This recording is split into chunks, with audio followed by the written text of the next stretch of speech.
you know, we always believed quilting was an American art form and was unique to America, but as we've researched quilts, we've discovered that that is really not the case.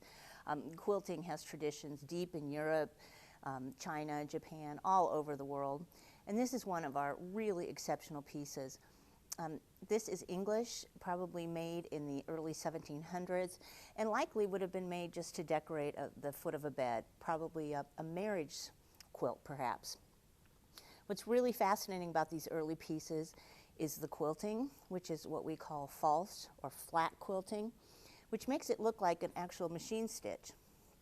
This piece is also stitched with metallic thread, which means that they used probably a cotton thread wrapped with a very, very thin layer of what could have been either gold or silver.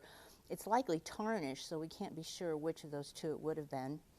What's also really fascinating about this piece is the influence of Indian design on it, in the fact that it has this beautiful center medallion, 4 matching corners, and just the most gorgeous exotic flowers, stylized to the point that we could call them any kind of type of flower, maybe a water lily or a pineapple, but they really aren't absolutely distinguishable.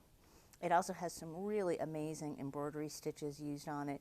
And these early quilts, from what we were learning, probably would have been made in a professional workshop, not by someone working at home.